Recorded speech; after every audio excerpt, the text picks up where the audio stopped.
Govinda.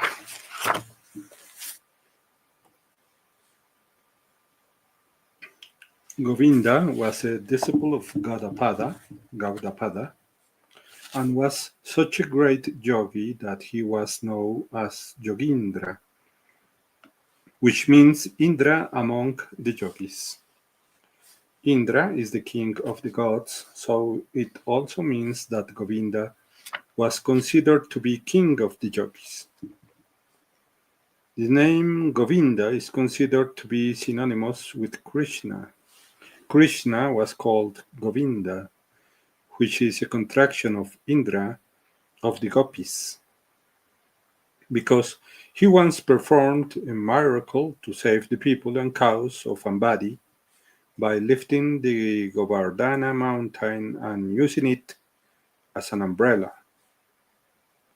The fact that our master Govinda was given one of Krishna's epithets for his name is in itself an indication of his greatness.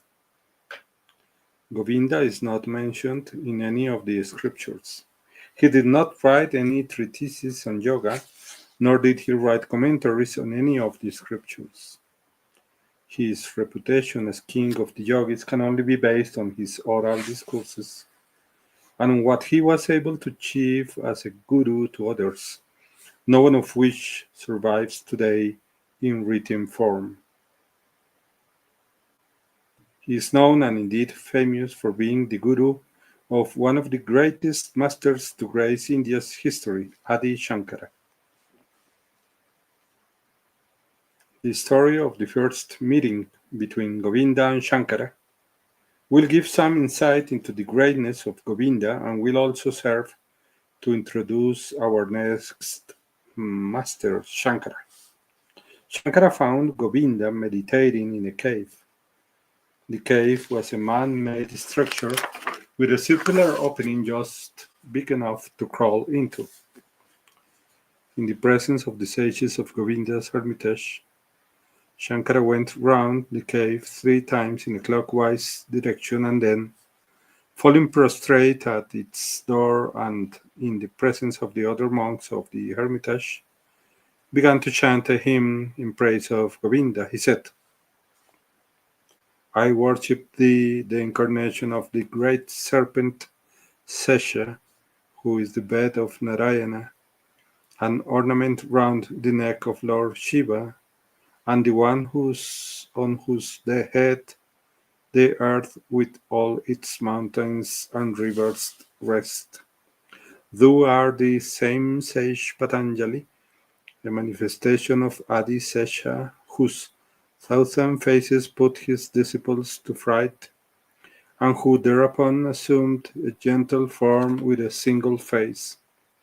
Thou alone as Patanjali produced the great work on yoga, as also the exegesis on the grammatical treatise of Panini.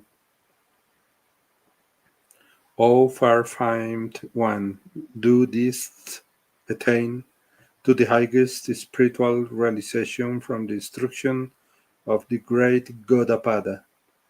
Praying to thee for instruction in the truth of Brahman, I salute thee, the repository of all wisdom and virtue. In this short hymn, Shankara says Govinda is an incarnation of the serpent Adi Sesha, who is part of the initial manifestation of creation. Remember, Narayana, the embodiment of the Absolute, rested on the ocean of the Absolute on a couch made of the 1,000-headed serpent Adi Sesha, who symbolizes wisdom.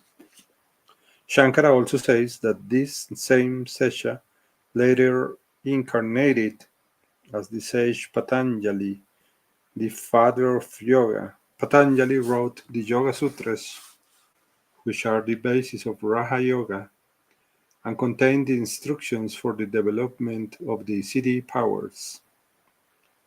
In case this slipped your notice, it makes Govinda an avatar, an incarnation of a master who had reached enlightenment in a previous incarnation.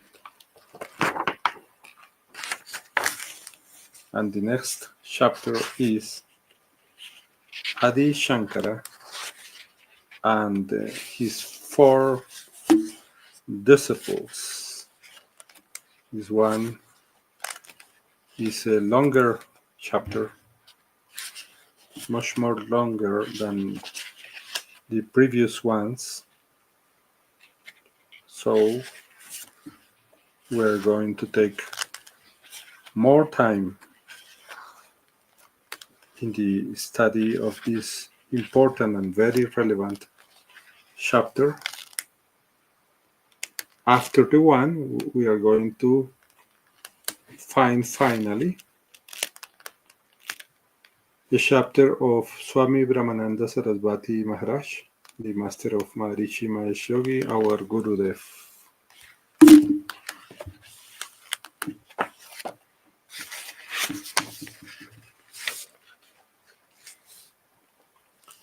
Let's begin with this chapter, Adi Shankara and his four disciples.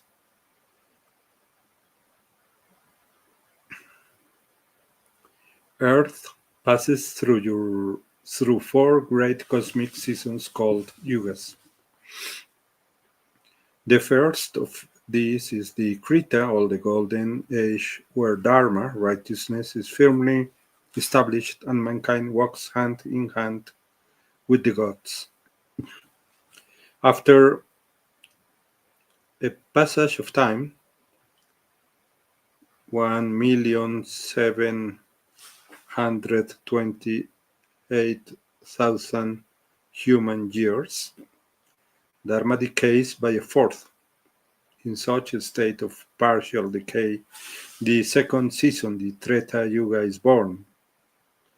After another 296,000 years, Dharma again decays by a fourth, giving rise to the third season, Dwapara Yuga.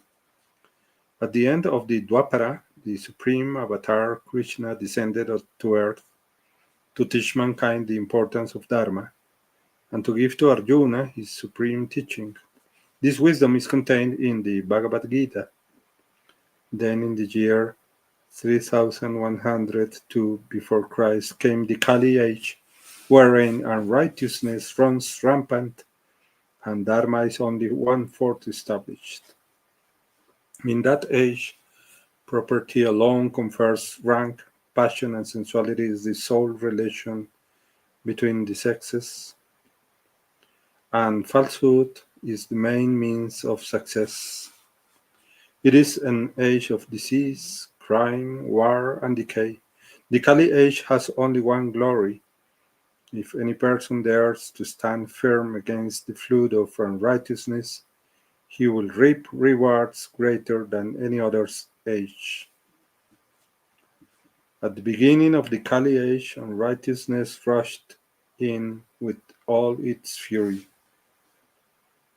The Devas approached the great god Shiva and spoke. Today the world is filled with 72 cults who war with one another. Conflict is rife among the schools of philosophy, and hostility among the different religious sects. Hate spawns more hatred, and peace is sacrificed at the altar of selfishness, greed, and lust for power. The world is politically divided and socially disordered.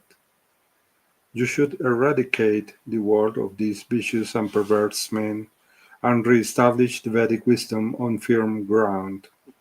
Shiva agreed to incarnate for a short time on earth to re-establish the wisdom of unity.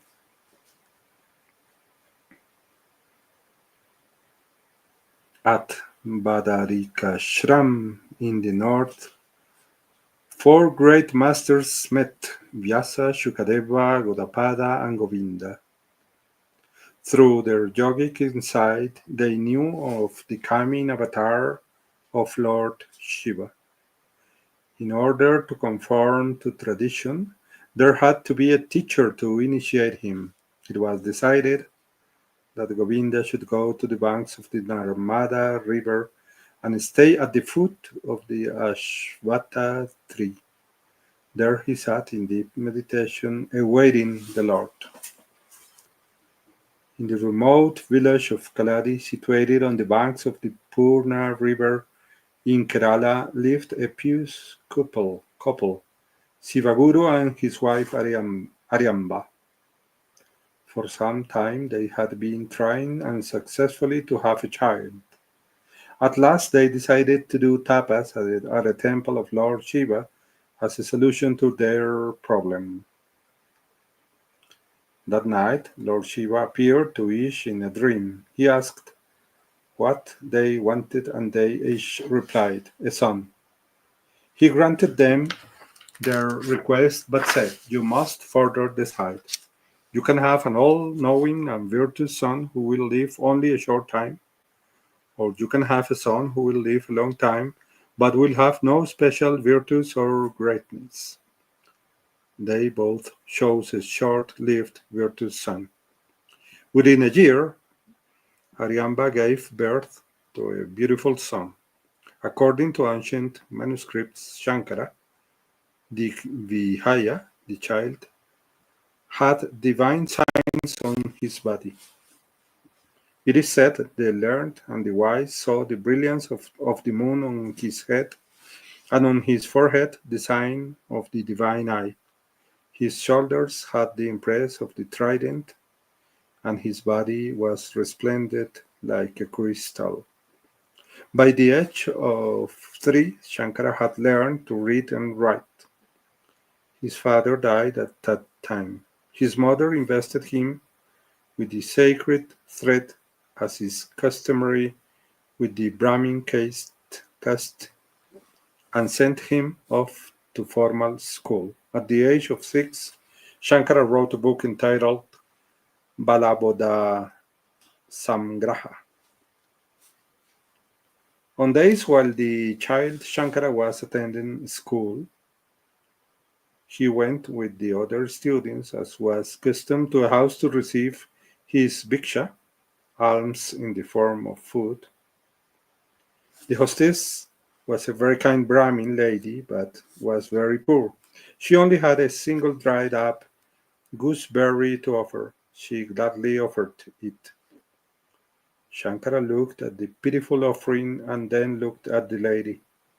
He realized she had just given him all the food she had. He invoked the goddess Lakshmi with a hymn which he composed on the spot. Lakshmi appeared and told Shankara the woman deserved to be poor due to her past karma. Shankara said, she has given me everything she owns. Her karma is shattered. Inside the woman's house it rained gooseberries made of pure gold. This miracle is celebrated each year in India. It is called the Festival of Lights.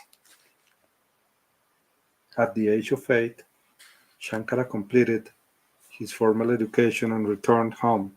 He served and cared for his mother and continued his studies using the sacred books his father had left. Gradually his fame spread far and wide. In those days, the river Purna was not flowing very close to the house where Shankara lived. His mother had to walk quite a distance each day to and from the river. One day Shankara became concerned because his mother was late returning from her daily ablutions. He went out and searched for her. He found her lying unconscious on the way due to exhaustion. He cared for her and brought her home. The next morning, the Purna River was found flowing right past Shankara's house. To this day, you can see the old river bed where the river used to flow. It was at this time that Shankara wanted to become a sannyasi, a recluse. His mother did not approve of it, and Shankara did not go against her wishes. One day, Shankara went along with his mother to the river. As he was about to take a dip, a crocodile caught hold of his leg and started pulling him to deeper waters. He cried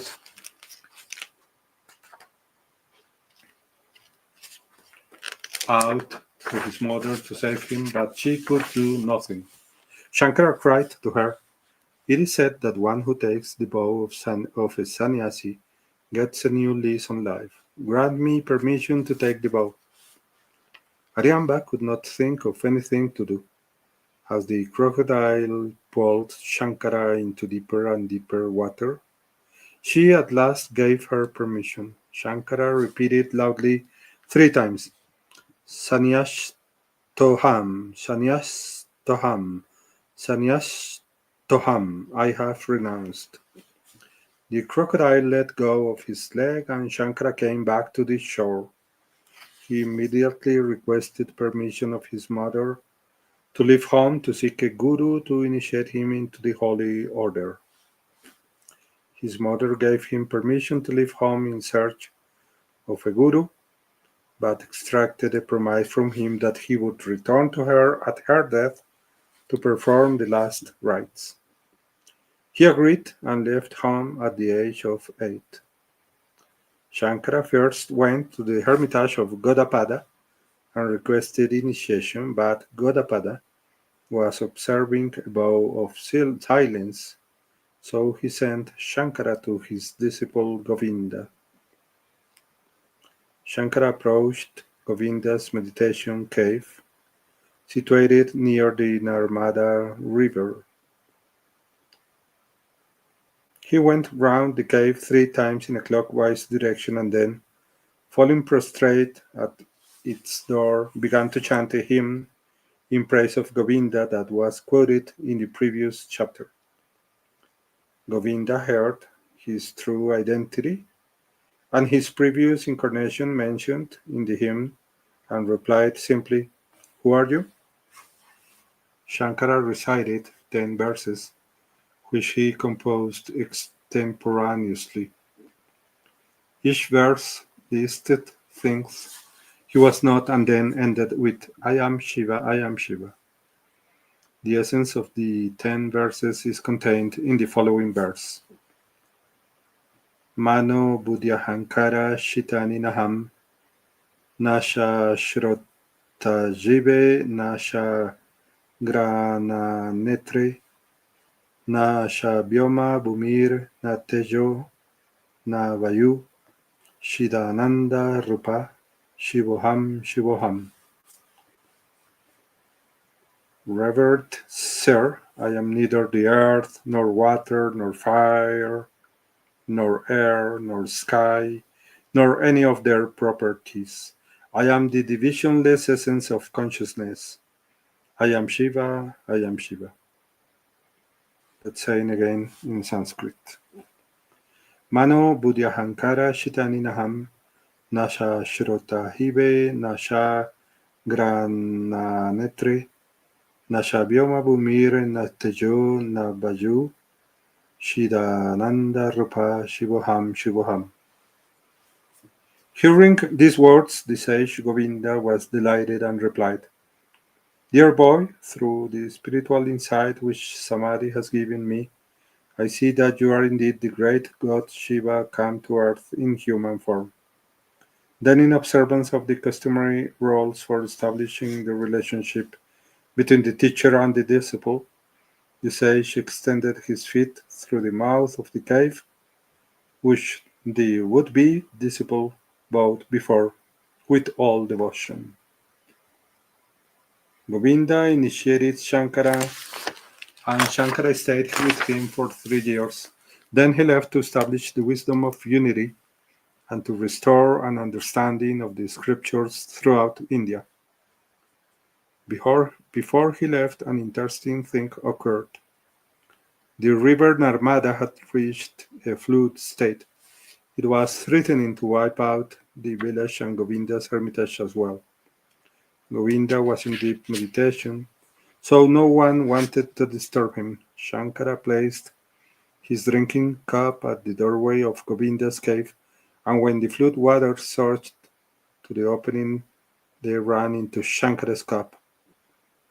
All of the excess water in the river ran into Shankara's cup, and the river returned to its normal state.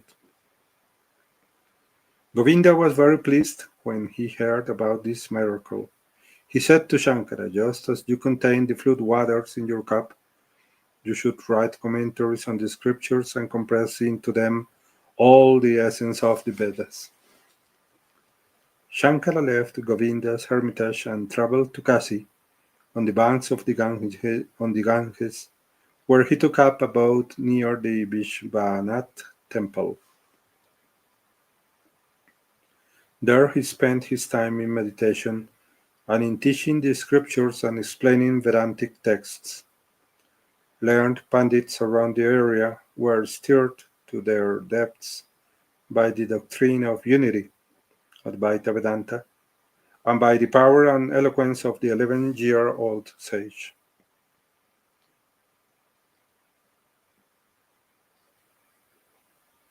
Some of the people who wished to pursue their Vedantic studies seriously became disciples of Shankara. Among them was a man named Sanandana from South India. He became one of Shankara's four main disciples. One day, while Shankara was returning from his morning ablutions in the Ganges, a Chandala, low-caste man, was seen blocking his way with his four pet dogs. Shankara, despite his state of total enlightenment, was still tainted with a touch of pride of caste. He accosted the Chandala and told him to move away. The Chandala asked what it was that Shankara wanted to move away from the path, the Chandala's body or his spirit. O distinguished ascetic, you have established that the Absolute is everywhere, and you and in me, and yet you shrink from me as if I am different. Is it this body which is mine, made of food, that you wish to keep it at a distance from that body of yours, which is also made up of food, or do you wish to separate pure awareness, which is present here, from the same awareness present there? Is there any difference in the sun reflected in the water of the holy Ganges and that which is reflected in a dirty pool in the street of Chandalas? Shankara was jolted with such questions. He, a partial incarnation of Lord Shiva, looked at the Chandala closely and saw the totality of himself. He bowed low at the feet of the Chandala and composed 5 verses on the spot, saying that whoever he be, he that exhibited such equanimity of perception was indeed his guru, whether he be Brahmin or Chandala. In the first 2 verses, Shankara repeats the Chandala's questions, then replies to them in 5 more verses. Here they are in English or Spanish, it depends. O the best among the twice born, by saying, move away, do you wish to move matter from matter, or do you mean to separate spirit from spirit? Is there any difference in the sun when it is reflected in the waters of the Ganges, or in a ditch in the wayside of a slum? Is there any difference in the space existing inside a golden pot, or in a pot made of mud? In the ocean of the self-existing blissful consciousness, in the inner self devoid of thought ripples, how can there be this delusory distinction? This is a Brahmin and this is a dog eater. This indeed is my deep conviction. He who has realized that he is not the seen, but that he is the one consciousness that illumines all experiences, during the waking, dream, and deep sleep states, the one consciousness that is the sole witness of the entire play of the universe, the one consciousness which is the very life spark in all forms, from the creator down to the ant. He alone is my guru, be he a Chandala or be he a Brahmin. He who, in his direct experience of the Immaculate Supreme Bliss Eternal, has come to the firm understanding that the entire universe is but an extensive play of pure consciousness, all projected by his ignorance expressed in the three moods of his mind, while he himself is but that Brahman. He alone is my Guru, be he a Chandala or be he a Brahmin. He who had done long reflections upon his teacher's words, that this world of change is permanently in a state of flux. He who has tamed his mind to a true state of quiet and poise, he who has brought his mind, devoid of all the similar thoughts, constantly to contemplate upon Brahman, he who has burned up all his past and future residual vasanas in the fire of pure consciousness, he who has offered his body to live through and exhaust his present destiny, he alone is my Guru, be he a Chandala or be he a Brahmin. A yogi with his hushed mind lives meditating upon that, which expresses as I, the subjective individuality in all creatures, plant, animal, human, and angels, that by whose light, mind, senses, and body are all enlivened to activity, even though they are all made up of inert and insentient matter, that which illumines everything as the sun from behind the bank of clouds. He alone is my Guru. This is my firm conviction. During its moments of utter quiet, a yogi's mind gains that ocean of bliss, a tiny droplet of which is sufficient to make Indra and others feel contented and happy. Such a one who has dissolved his individual intellect in this eternal ocean of bliss is verily Brahman and not a mere knower of Brahman, that rare one whose feet are worshipped even by the very king of gods. Indeed, he alone is my Guru. This is my firm conviction. The Chandala slowly faded from view, and Lord Shiva, the Lord of the universe, took his place. The four dogs became the four Vedas. There is a very profound lesson in this story. Shiva as a teacher, Shiva as a pupil, and Shiva as a untouchable. The self of all is the same. Having removed the last taint of self-pride from Shankara, Shiva blessed him for the successful completion of his mission on earth, the reestablishment of Advaita Vedanta, the wisdom of unity. Shiva told Shankara, write lucid commentaries on the scriptures to defeat false and misleading ideas. Appoint competent disciples who resemble the sun in their ability to drive away the darkness of ignorance. Place them in different parts of the country to safeguard the Vedic path. Then return to me, knowing your mission on earth has succeeded. Shankara then traveled to Badarikashram, where he met Vyasa and Gaudapada and received their blessings. Then he went to Kashi and began composing his Bhashyas, commentaries.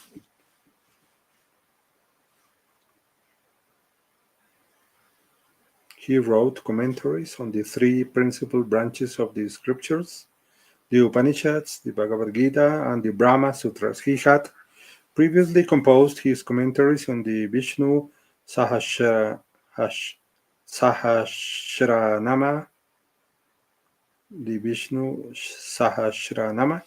the 1008 names of Vishnu. During his 3-year stay with his guru Govinda. As Shankara's fame spread, more and more learned men from other philosophies challenged him. Shankara's skill was such that not only was he easily able to defeat everyone in debate, but he was actually able to dispel with kindness their doubts and convinced them of the validity of Advaita. Shankara spent a great deal of time with his disciple Sanandana because of his great devotion. As a result, some of the other followers became resentful. One day, Shankara decided to demonstrate the strength of Sanandana's devotion. Shankara was on the other side of the Ganges and he called for Sanandana to come to him immediately. Sanandana was concerned by his abrupt call. With no thoughts for his personal safety, he at once ran out into the Ganges in Shankara's direction. Lotuses blossomed under his feet and supported his weight. When he reached his master's side, Shankara embraced him and told him that from then on he would be called Padmapada, which means lotus foot. We will continue this chapter in the next audio record.